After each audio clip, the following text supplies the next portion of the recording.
Bueno, ahora sí, estoy grabando. Buenos días. Carla sigue haciendo escándalo, disculpen.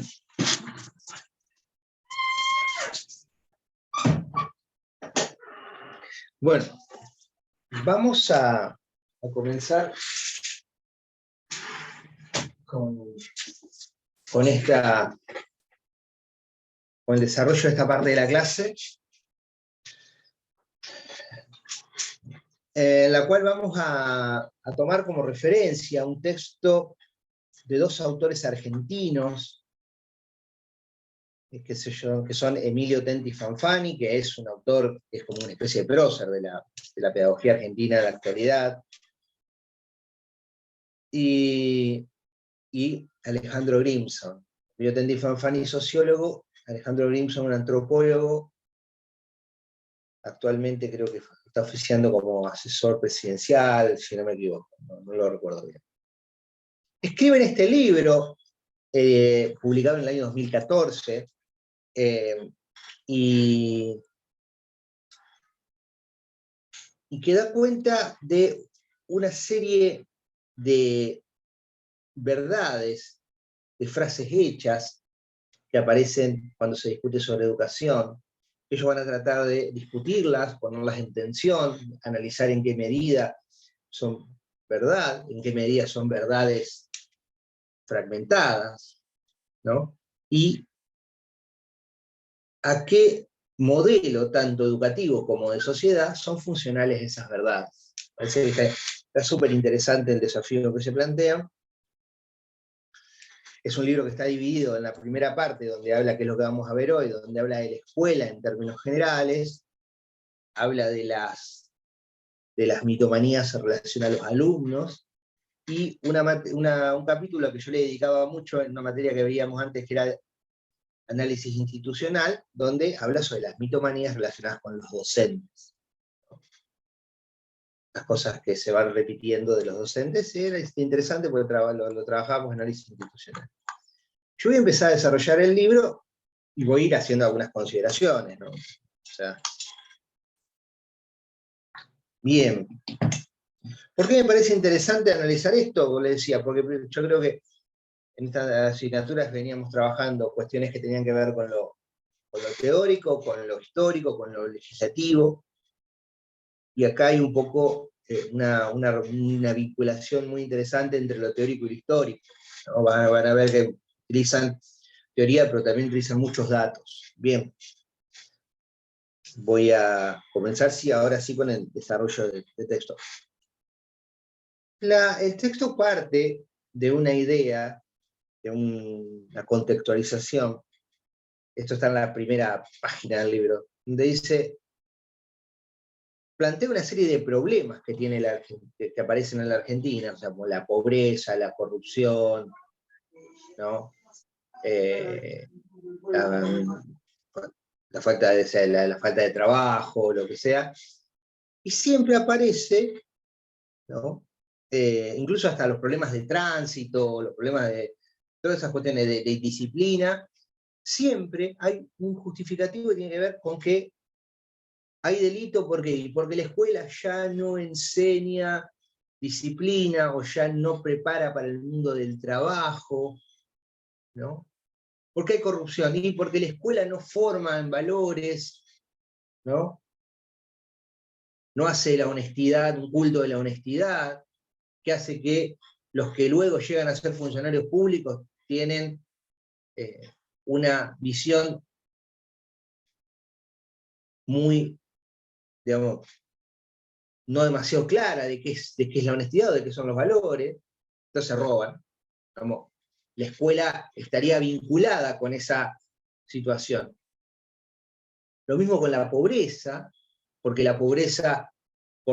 la escuela no forma o no educa para el mundo del trabajo, ¿no? No educa en competencias necesarias para involucrarse en el mercado laboral. Entonces la escuela termina siendo parte de ese problema, ¿no? Y así la escuela, ¿no?, aparece como una especie de chivo expiatorio a la cual le echamos la culpa de todos los males de este mundo, ¿no? Y la escuela es una institución que está formada por diferentes actores, en los cuales los padres, por ejemplo, son uno de esos actores. Los padres en general culpan a los maestros o a los directivos o a los propios alumnos de la decadencia, en el caso de que sea así, que tenemos como sociedad. Los docentes culpan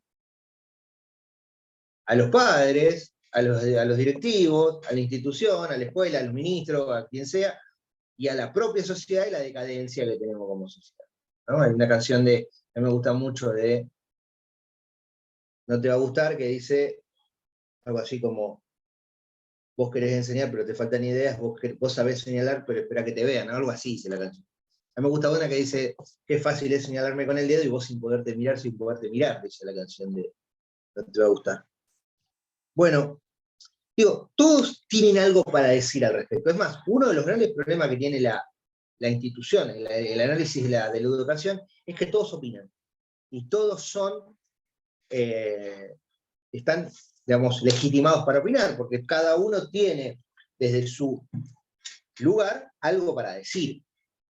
Para mí, si bien todas las opiniones son escuchables, son atendibles, no todas las opiniones son iguales. No es lo mismo alguien que está estudiando el tema que no, alguien que tiene experiencia, no es lo mismo. En ese sentido hay diferentes experiencias que son valiosas. Lo interesante es unir esas experiencias, porque alguien que tiene, o sea, 30 años en un salón de clase tiene una experiencia, pero si esa persona se pasó solo 30 años en un salón de clase, le falta la experiencia de la conducción de la institución, le falta la experiencia, le faltan diferentes experiencias. Bueno, yo creo que el problema es que hoy cada uno supone tener la verdad sobre esa cuestión, ¿no? Como los padres, los propios alumnos, los docentes, ¿no?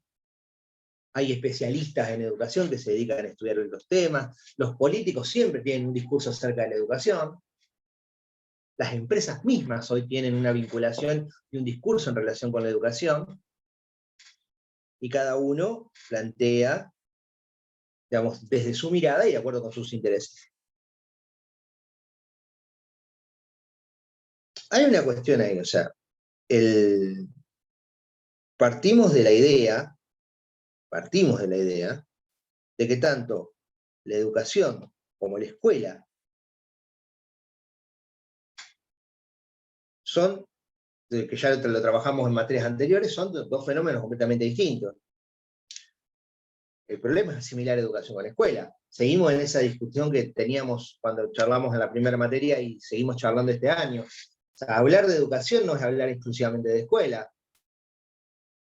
Es un fenómeno infinitamente más complejo. Por supuesto que está institucionalizado a través de la escuela, pero a veces confundimos hablar de educación con hablar de escuela, y lo que hacemos es hablar exclusivamente del sistema educativo, del sistema como institución, la cuestión escolar como institución. Y hay cuestiones que son muchísimo más complejas. Hoy se estudia, se enseña y se aprende muy por fuera del sistema educativo. Hay cuestiones que mis hijas, que tienen 13, 15 años, les interesa, saben, están muy por fuera de los intereses que tienen que ver con la escuela.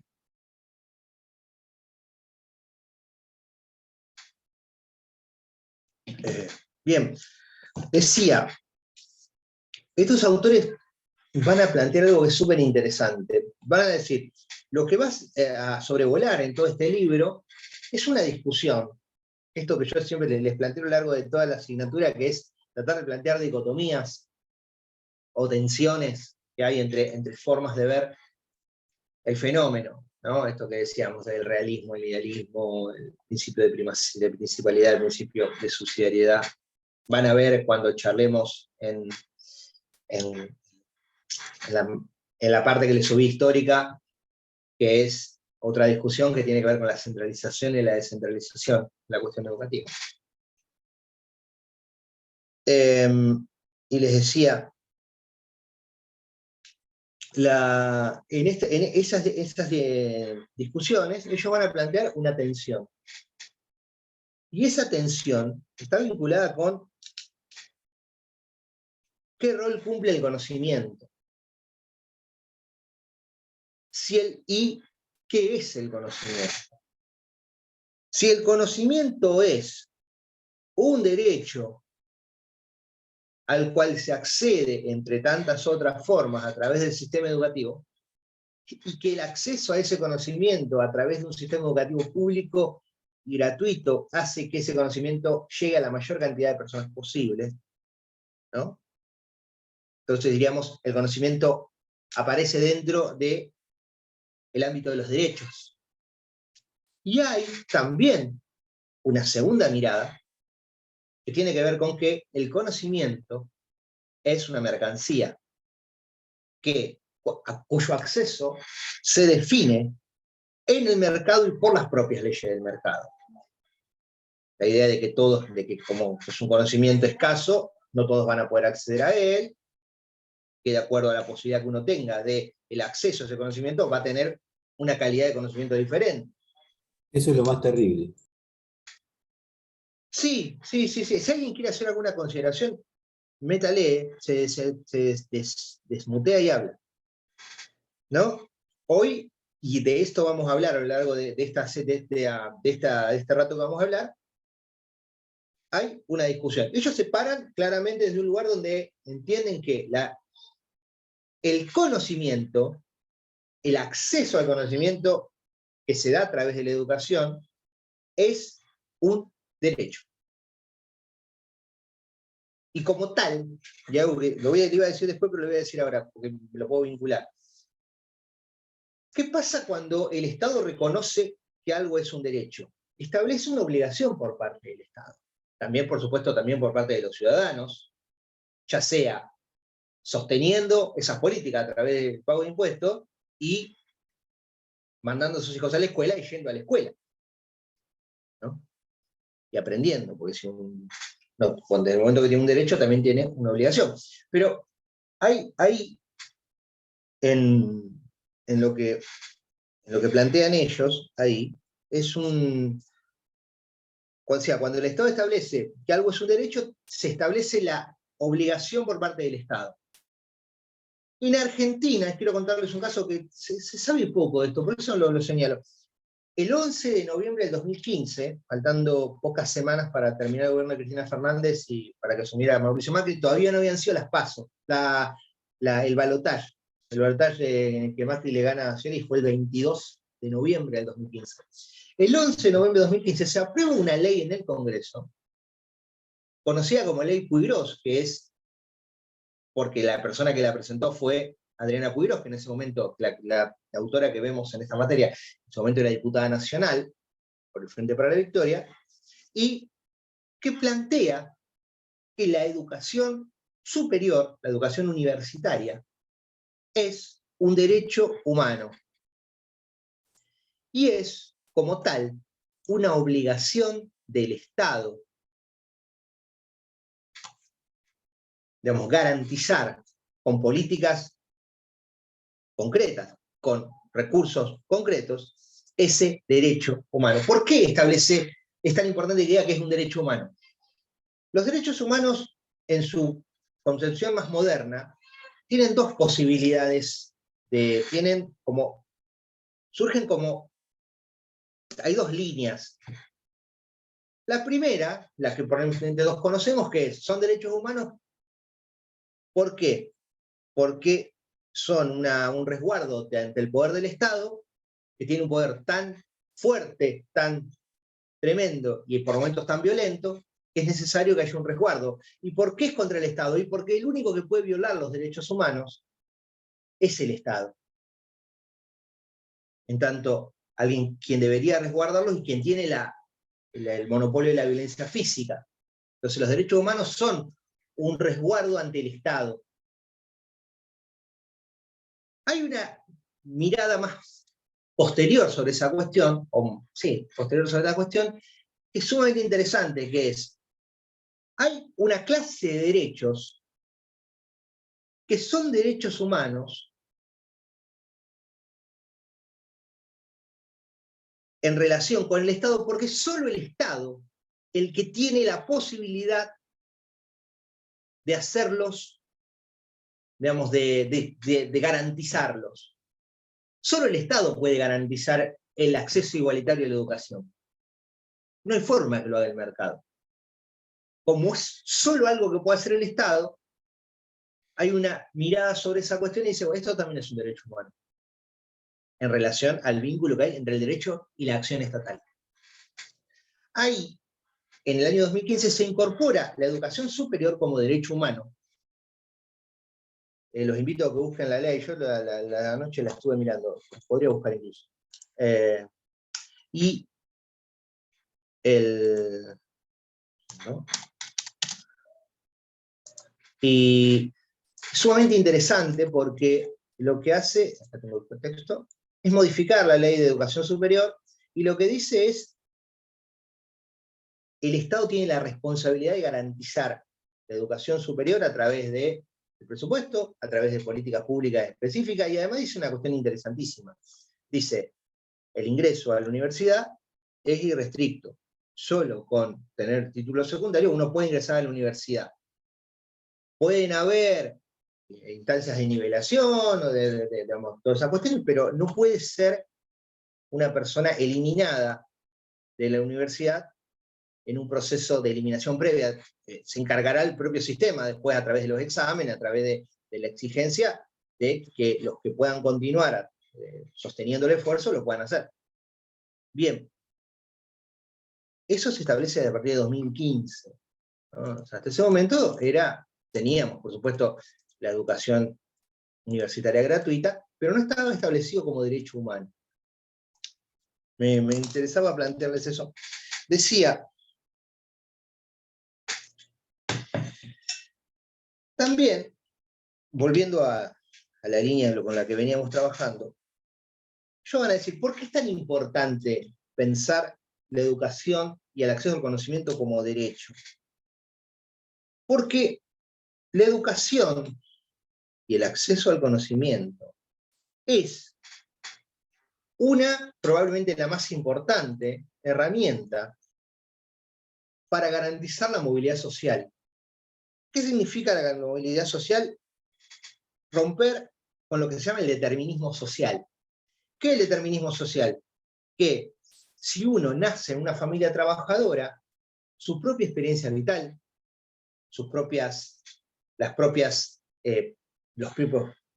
el propio modo en que se socializa, va a hacer que con el tiempo termine convirtiéndose también en un trabajador.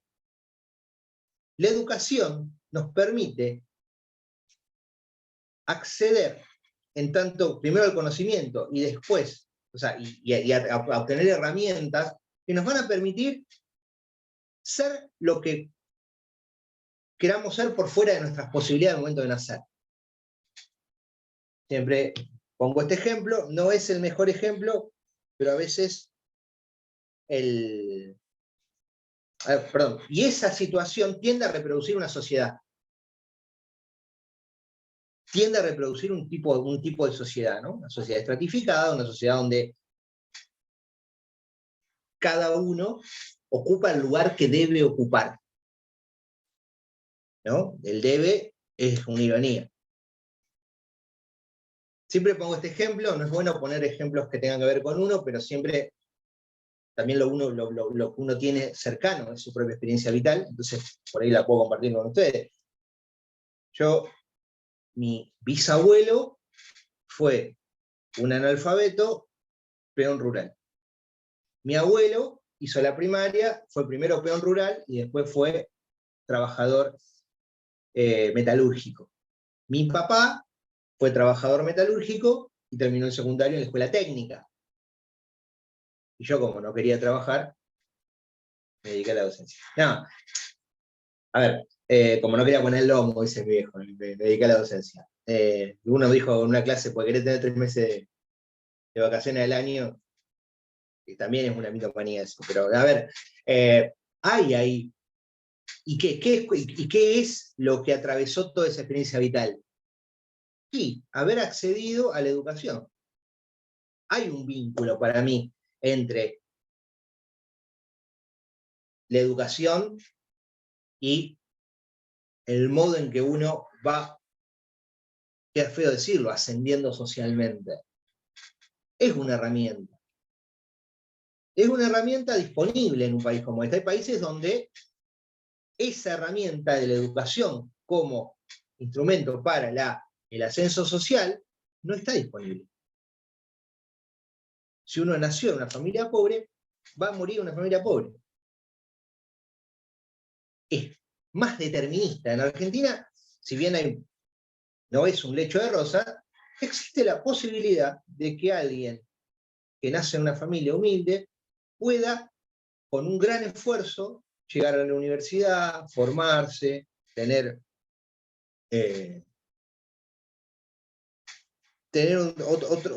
otras posibilidades, ¿no? Hay ahí, para mí, una cuestión que es clave, que tiene que ver con los derechos, con el derecho a la educación, que es algo que lo charlamos, no sé si con ustedes, pero la educación la educación pública parte de la idea de que somos todos iguales. Y de alguna manera es en ese ámbito educativo en el que se va a consagrar uno de los principios fundamentales de la República, que es la igualdad ante la ley. La República tiene dos elementos fundamentales: la igualdad ante la ley y la búsqueda del bien común. Y la educación, de alguna manera, es un ámbito en el cual que permite, de alguna manera, que todos partamos de un mismo lugar. Todos no partimos del mismo lugar, pero sí tenemos al menos el acceso a una educación pública, gratuita, que nos permita, de acuerdo a nuestras posibilidades, de acuerdo a nuestro esfuerzo, y de acuerdo a un montón de condicionantes, pensar qué camino vamos a seguir, ¿no? En general, los argentinos tenemos, habla mucho este artículo de esta cosa de ir de extremo, ¿no? De ir de la máximo optimismo al máximo pesimismo, ¿no? Y eso está muy vinculado con esto, con entender que la educación está todo mal, o que la educación es excelente, y siempre hay que tratar de poner, por eso trabajan con mucha información, con muchos datos, para ver de qué se trata esto. Primero, yo voy a empezar tratando de definir y de distinguir qué es mitomanía. Ellos se van a referenciar en la idea de mitomanía en un texto anterior. Yo no sé si lo mencionan, pero sí está claro que en esa línea están escribiendo, que es el concepto de soncera de Arturo Jauretche. Las sonceras, desarrolladas por Jauretche en su manual de sonceras argentinas, libro que recomiendo muchísimo, un libro que lo leen en una tarde, y es desopilante, es muy gracioso y tiene una mirada sobre la historia argentina súper interesante, ¿no? Lo recomiendo muchísimo ese libro.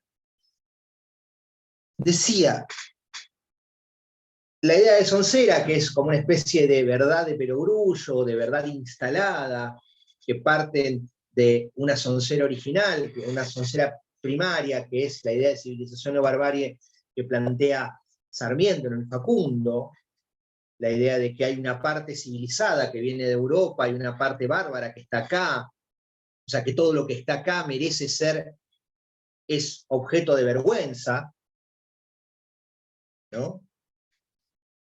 Eso es lo que él llama una soncera autodenigratoria, ¿no? Recordemos que para Sarmiento, que fue el gran promotor de la educación en nuestro país, probablemente había una parte de la sociedad que, si no podía ser educada, estaba condenada al exterminio, ¿no? Esa idea de civilización o barbarie, esta idea de sonceras, y también la idea de mitomanías, que van a cumplir esta cuestión de unas verdades que no se discuten. La escuela no funciona, la escuela no sirve, la escuela es mala, todas estas cuestiones de las que vamos a hablar ahora en un rato, que van a ver que son frases hechas, son funcionales con un modelo de sociedad.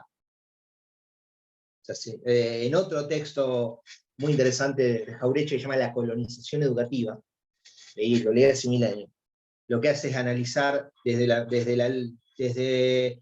el concepto de hegemonía de Gramsci. No me voy a ir al demonio, pero no importa.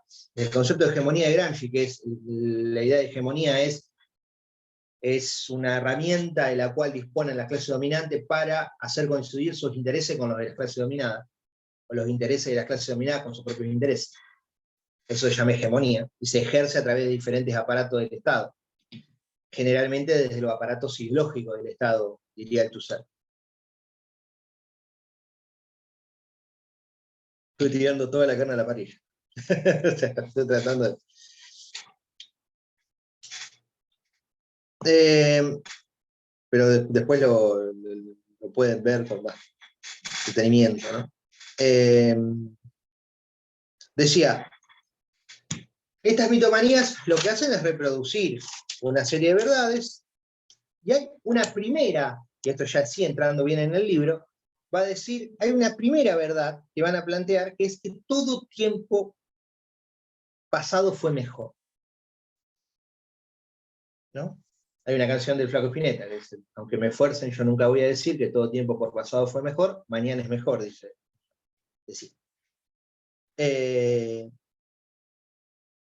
Y hay que reconocer ahí que hemos sido capaces de ir evolucionando en términos de derechos. La razón por la cual, si volvemos para atrás, vamos a volver a una instancia probablemente donde haya habido menos derechos. Si queremos volver al 1884, que es cuando se sanciona la ley 1420, era un país que no tenía democracia, era un país que no tenía derechos individuales, era un país que prácticamente no tenía, y en el cual en el sistema educativo había muy poca gente. Después les voy a dar los datos de cómo estaba la situación. Lo mismo en el siglo XX. En el siglo XX se logra avanzar en la universalización de la educación primaria y avanza bastante en la secundaria, ¿no? A partir de 1949 la universidad es gratuita, pero hay muy pocas universidades, pero hay cierta cuestión de avance si quieren en términos cuantitativos.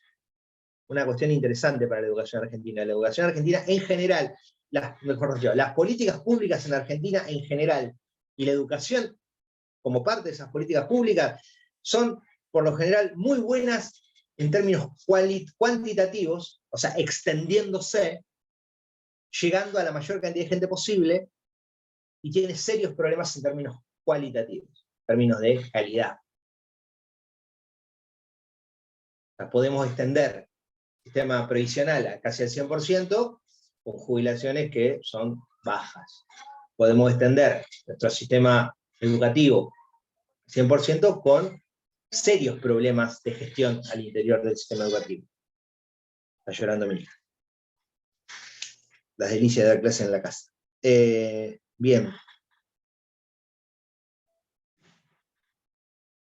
Van a plantear Grimson, Tendi y Fanfani una primera mitomanía, la idea de que en la educación argentina hubo una época de oro, una época donde la educación argentina era orgullo para los argentinos, era valorada a nivel internacional, ¿no? Y que pasada esa época, entramos en un proceso de decadencia educativa. Van a decir ellos, hay 3 momentos que son identificados como la época de oro, o la edad de oro de la educación argentina. El primero es el proceso que pasa luego de la ley 1420, ese proceso de extensión, ¿no?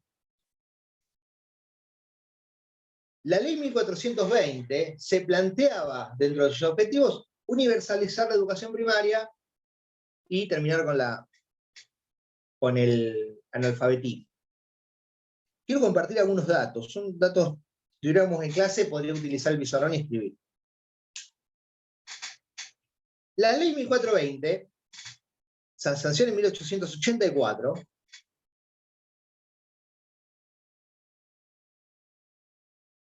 ...15 años antes se había producido el primer censo nacional, se hace durante el gobierno de Sarmiento en 1869. Y ese censo arrojó que el 77% de los argentinos eran analfabetos. En 1895 se realiza el segundo censo nacional, o sea, 1895, 11 años después de la sanción de la ley 1420, que se planteaba avanzar hacia que no haya analfabetismo y avanzar hacia la universalización de la educación primaria, y en Argentina había 53,3% de analfabetos. Más de la mitad de la población de nuestro país, luego de 11 años de aplicación de la ley 1420, eran analfabetos. En 1914 se realiza el tercer censo nacional y establece que el 36% de los argentinos son analfabetos. O sea, más de un tercio de la población exacta era analfabeto.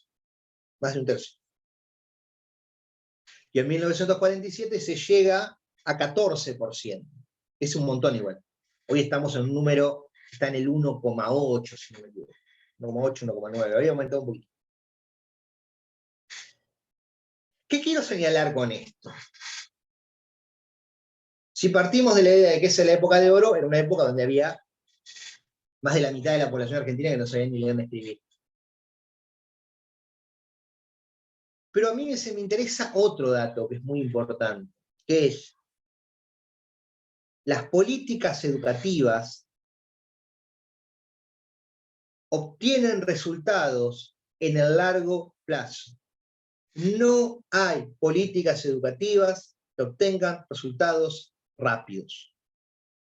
Si alguien miraba en 1895, 11 años después de la sanción de la ley 1420, que había más de la mitad de la población que era analfabeta, iba a decir fracaso estrepitoso de la ley 1420. Cambiemos esa ley, modifiquemos eso porque no nos está dando resultados. No hemos podido eliminar el analfabetismo. Si alguien lo hubiera visto en el año 1914, hubiera dicho lo mismo, pero ya diciendo, pasaron 30 años, ¿cómo no vamos a eliminar el analfabetismo después de 30 años? Cambiemos la política educativa. Lo mismo en el 1947, donde era casi el 15%, era un montón. Los procesos, las políticas educativas tienen resultados en el largo plazo. Con una salvedad. Cuando uno decide desmontar una política educativa, los resultados son inmediatos. Son mucho más rápidos, se verifican mucho más rápido. Esto de que construir es más fácil es más difícil que destruir, bueno.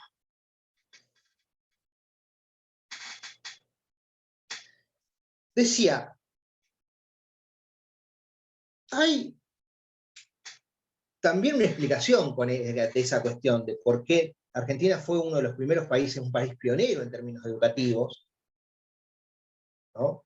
Uno de los países pioneros en la región en términos educativos, y por qué había ocurrido eso. ¿Y por qué luego empezamos a rezagarnos? En primer lugar, porque cuando empiezan las políticas educativas, uno puede ponerle como fecha la 1420, pero en realidad puede poner como momento la organización nacional, los colegios nacionales en la época de Mitre, los colegios normales en la época de Sarmiento, la ley 1420, la ley de subvenciones educativas, la ley de educación común en la provincia de Buenos Aires, ¿no? La ley Avellaneda luego, tiene que ver con las universidades. Pero eso también hay que complementarlo con todo el proceso previo a la organización nacional, que lo charlamos en las clases anteriores, donde las provincias venían desarrollando sus sistemas educativos. Venían estableciendo la educación casi como un derecho, en Santa Fe, en Entre Ríos, en Córdoba. Entonces hay un proceso de acumulación positiva ahí. ¿Qué pasa? Cuando los demás países empiezan a invertir en educación y empiezan a desarrollar políticas educativas, lo que ocurre es que nos empiezan a alcanzar. Y nos alcanzan porque arrancamos primero. Quiero plantearles un dato, por ejemplo, para que vean cómo llega un punto que cuesta mucho empezar a romper determinados límites. En el año 1960, el analfabetismo en la Argentina era de 6%. Perdón, de 9%. De 9%. En el 70, 10 años después, era del 7%. Hemos bajado 2 puntos. En el 80 del 6, en el 91 del 3,7, en el 2001 de 2,8 y en el 2011, el último, ahora se hizo el último censo, que todavía no están disponibles los datos, fue de 1,9. Cuesta mucho más reducir de 9 a 1,9 que de 77 a 9. Pero ustedes vean esto en términos porcentuales. Reducir de 9 a 7, si bien son 2 puntos, es más del 20% de ese 9. Yo me dediqué a la ciencia política porque odiaba la matemática, digamos. ¿Se entiende? Siempre continúas reduciendo los pasajes, llegas a un punto donde cuesta mucho más. Y los países que arrancaron después van acercándose. Voy a dar 2 datos que me resultan interesantes. En el año 80, Argentina tenía 50% de las personas que debían estar en la secundaria, estaban en la secundaria. Brasil tenía el 10%. Y hoy están prácticamente iguales.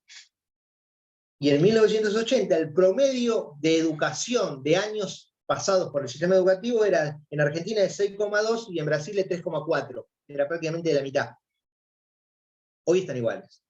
Con el tiempo se fueron acomodando porque las políticas educativas, ellos nos alcanzaron porque llegó un punto que cuesta mucho más avanzar. Hay también una cuestión que está vinculada con la distinción. ¿A qué me refiero con eso? No es lo mismo. Como los títulos tienen un valor relacional, tienen que ver con cuánto vale en un determinado contexto. Hace 100 años, tener un título secundario probablemente era equivalente a tener un título universitario hoy, o más.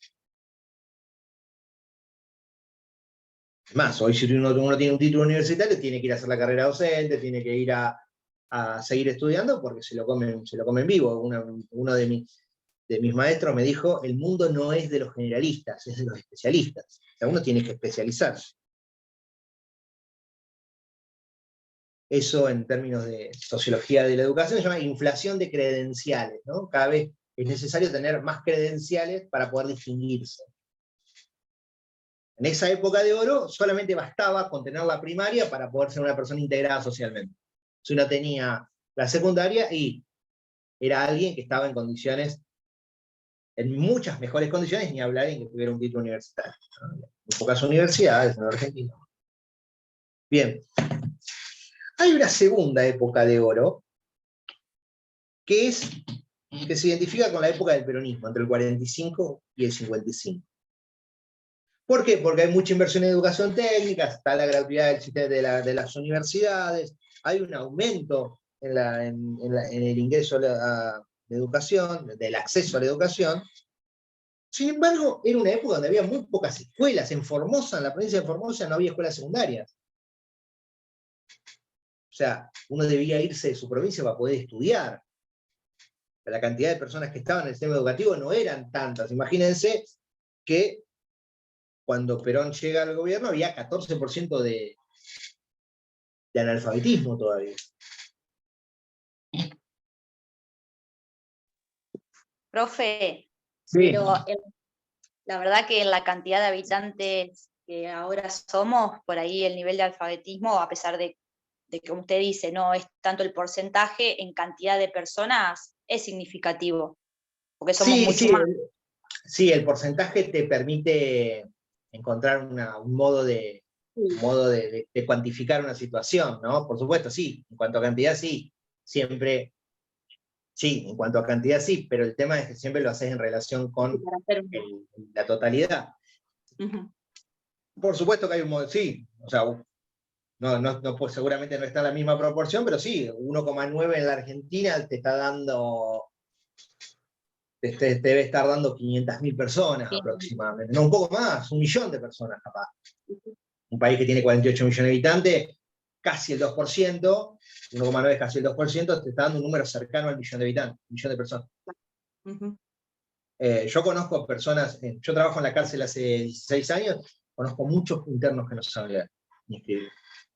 Sí, yo tenía un empleado que no sabía tampoco leer y Sí. hacerle firmar los papeles tampoco sabía firmar, era un Sí, tema. sí, firman La huella. con la huella, sí, totalmente, digamos. Son cosas que no se ven tan seguido, pero aparecen. Y ya le digo, claro, cuando vos ponés ese número, Romina, te impresiona, porque decís 1 millón, Sí. es un montón, 1 millón. Sí. Es el 1,9, está, pero es 1 millón de personas. Sí. Es más, la semana pasada fui a una comunidad en Santa Fe y me sorprendió, había muchos nenes de 9, 10 años no alfabetizados tampoco. Y bueno, y vos decís, bueno, hay lugares recónditos dentro del país en donde también todavía, a pesar de que estamos en un lugar en donde la tecnología, en donde las escuelas hay, pero bueno, lógicamente... ¿En qué lugar de Santa Fe? ¿Cómo? ¿En qué lugar de Santa Fe? Y fui a Colonia Dolores y a Calchaquí. ¿En qué departamento?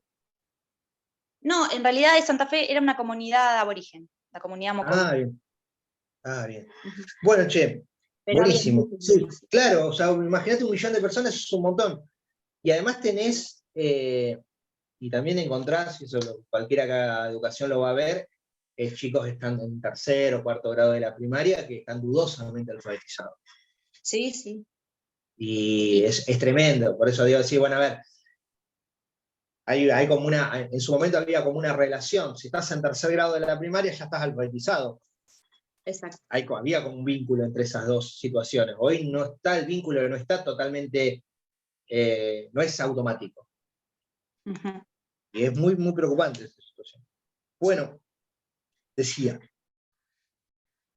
hay una tercera época de oro de la educación argentina, que es la época en la cual la Universidad Argentina se vuelve una universidad muy prestigiosa. Década del 60. ¿No? En la década del 60 aparece la Universidad Argentina con sus premios Nobel, antes primero el Eluard, después Husay, o al revés, no me acuerdo. En el 84 Milstein, ¿no? Como premio Nobel, ¿no? Y esas personas eran egresadas de la universidad pública en Argentina, un poco habíamos hablado la otra vez, que era la heredera de aquella reforma, de la reforma del 18, pero digo, Milstein cuando va a recibir el premio Nobel dice, le agradezco a la Universidad Argentina, que es la que me formó, y se había formado, había hecho casi toda su carrera en Inglaterra, después vuelve a la Argentina, bueno, en el 62 vuelve a la Argentina y se tiene que ir después de golpe de Estado. Decía, sin embargo, esa universidad, que era muy prestigiosa, era un sistema universitario que estaba compuesto por no más de 10 universidades. Las puedo recordar incluso, la UBA, la Universidad Nacional de La Plata, la universidad, en el 68 se crea la Universidad Nacional de Rosario, estaba la Universidad Nacional del Litoral, la Universidad Nacional de Tucumán, la del Nordeste, que creo que es de esa época, la de Cuyo, y si no me equivoco, bueno, estaba la UTN, que era la Universidad Tecnológica, lo que era la Universidad Obrera. O sea, teníamos en la panacea del sistema educativo argentino no más de 8 o 10 universidades nacionales. Y muy pocas universidades privadas. Las universidades privadas empiezan a existir en la Argentina, eso lo van a ver en la parte histórica, a partir de la década del 60.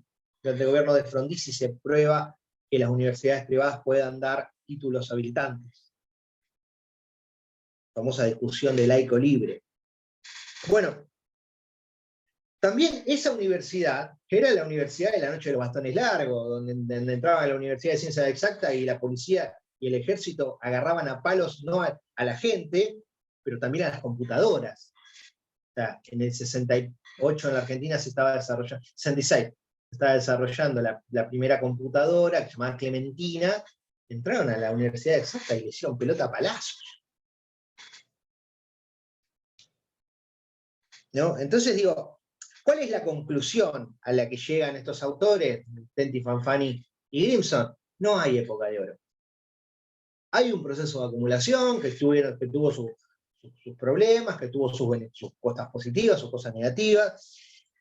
Si hablamos en términos de extensión del sistema educativo, por supuesto que lo que pasó en los últimos años, los últimos 20 años, es inédito, pero porque también es consecuencia de un proceso de acumulación previa, que tuvo un montón de problemas, que tuvo la Ley Federal de Educación, que tuvo la dictadura, que tuvo de lo que van a hablar, lo que van a ver en la clase que tiene que ver con lo histórico.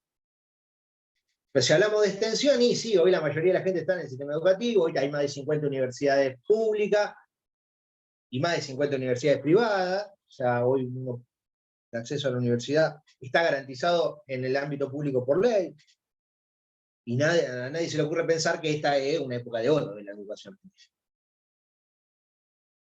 Bien. Segunda mitomanía.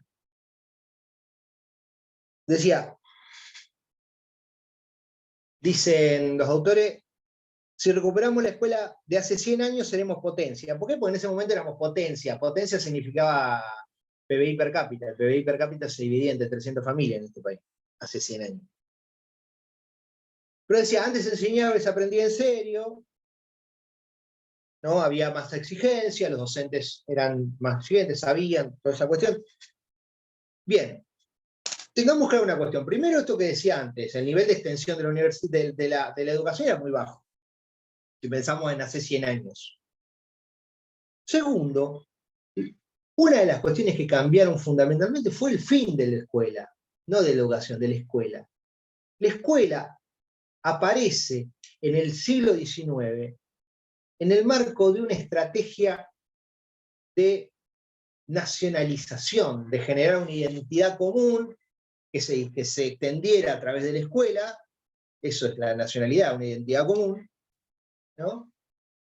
Que transformara un país muy heterogéneo, formado por gauchos, por criollos, por descendientes de españoles, y por descendientes de comunidades originarias, y por descendientes de todas aquellas personas que venían de Europa, en argentinos. El fin de la escuela era crear argentinos, transformar ese cocoliche en argentinos.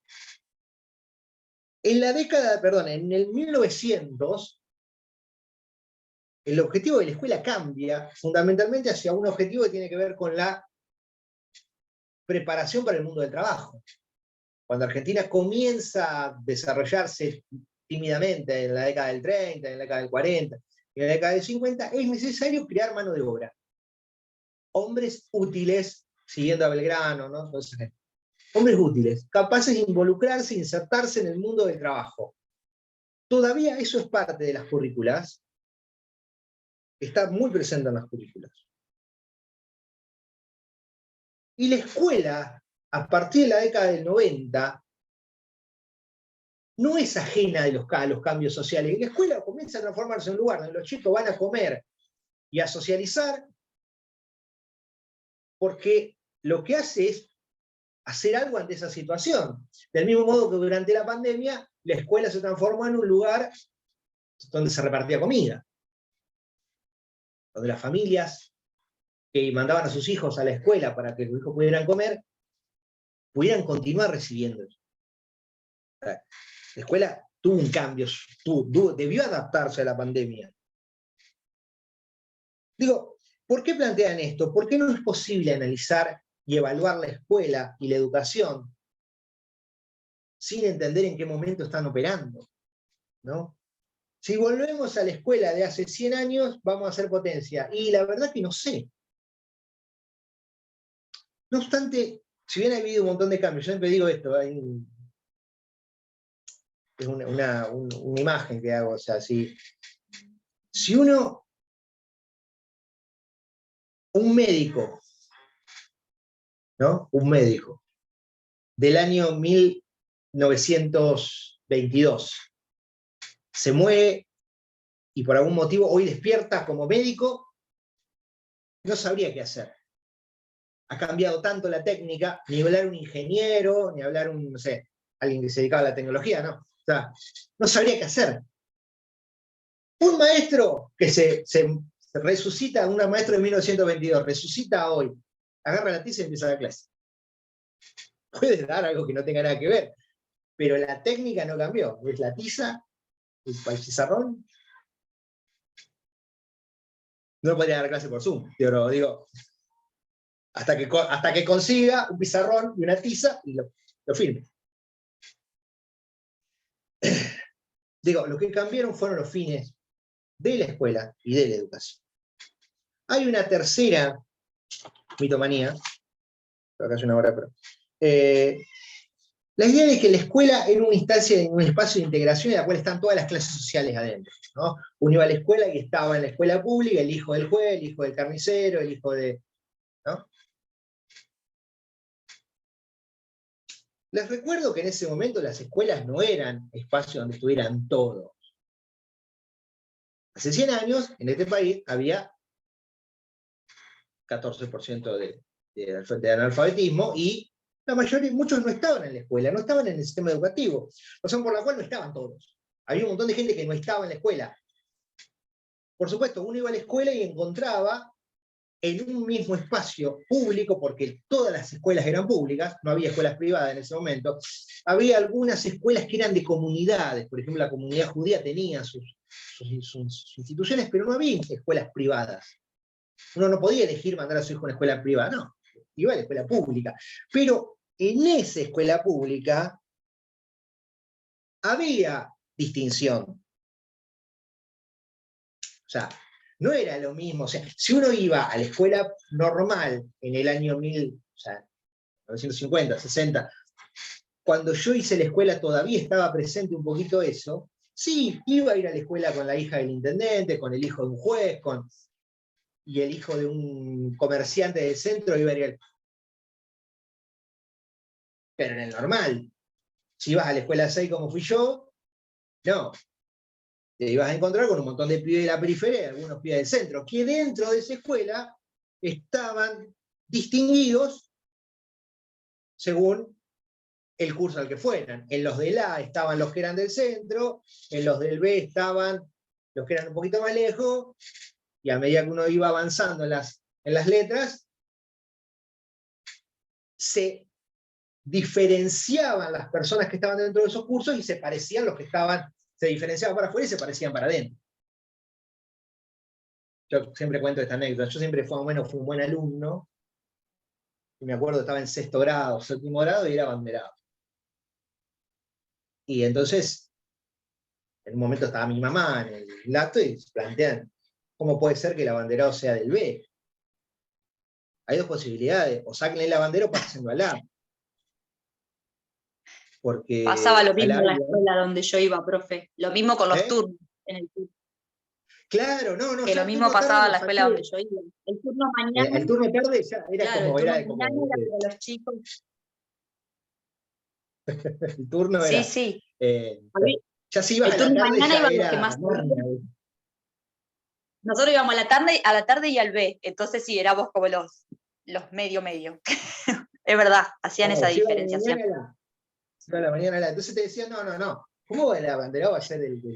Entonces, es más, yo tengo compañeros que incluso le ofrecieron, le vamos a pasar al A porque sos buen alumno. Entonces, ascendía, ¿viste? Como decía, bueno. Claro. Entonces, bien marcado. Está totalmente, pero digo, esa escuela, decía, donde decía, estaban todos, no, sí, estaban todos, pero toda la educación era pública, y dentro de esa educación pública había formas de distinguir. No era lo mismo ir a la escuela 6, como iba yo, que al colegio normal. Dicen los autores, no había igualdad, lo que había era homogeneidad. Los del normal se parecían a los del normal, los de la escuela 6 se parecían a la escuela 6. Lo que se ha modificado sí en la actualidad es que aparece toda una oferta de escuela de educación privada que también tiene su propia distinción, ¿no? Donde hay escuelas privadas para pobres y escuelas privadas para ricos, en la cual también hay una distinción. Yo, por ejemplo, tengo una hija chiquita, voy a hacer todo lo posible porque mi hija vaya a la escuela pública, pero tal vez no lo logre.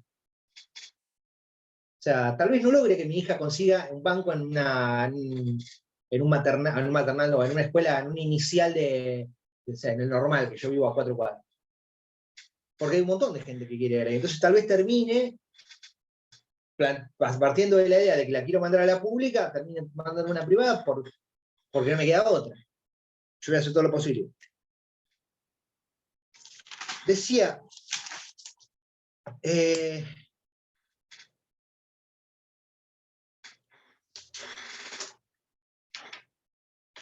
hay una cuarta y última.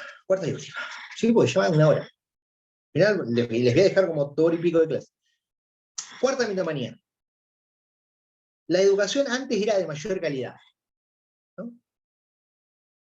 Repito, en Argentina tenemos esta situación donde somos muy buenos extendiendo, en términos de extensión de derechos, en términos cuantitativos, y tenemos serios problemas en términos cualitativos.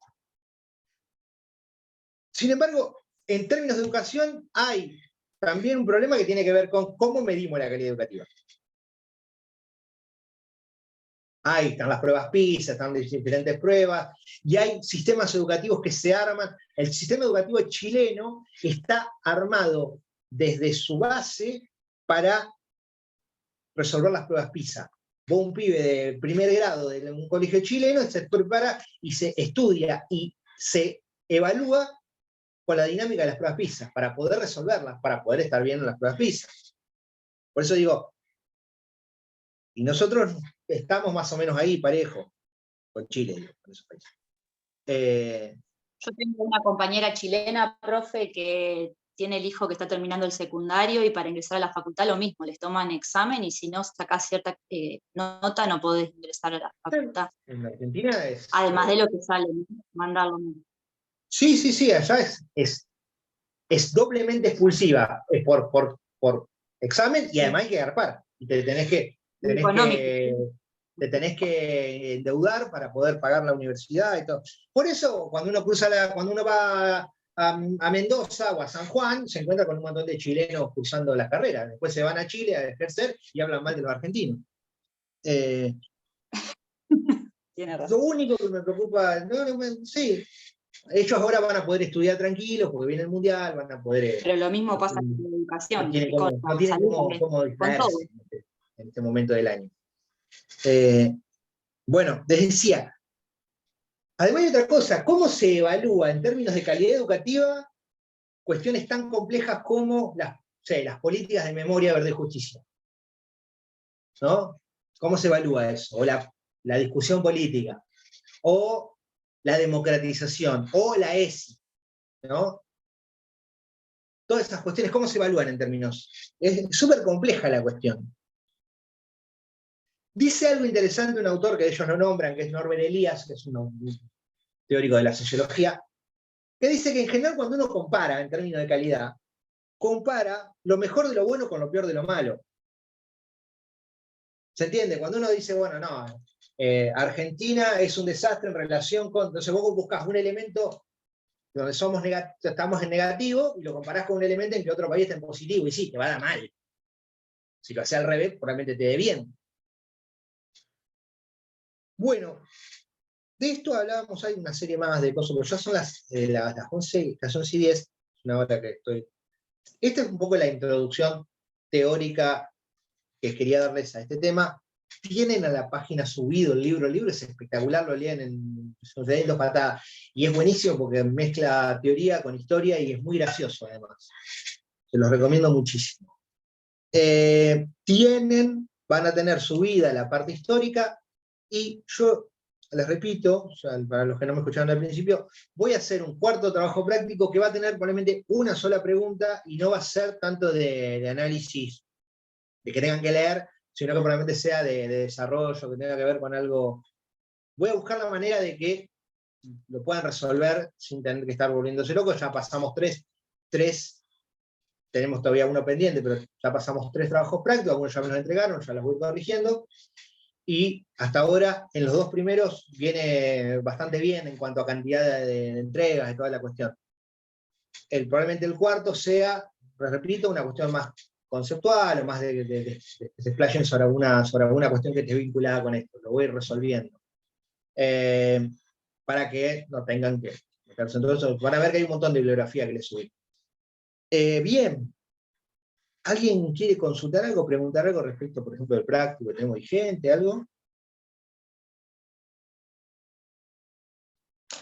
Dije que iba a hablar un ratito de 1 hora.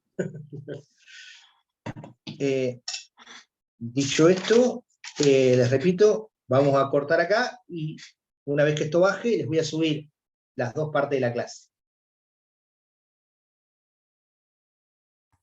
¿Estamos? Bárbaro, profe. Perfecto. Un saludo. Gracias. Buen fin de semana. Se me congela la imagen y no sé qué dice. Saludo. Voy a cortar en este momento.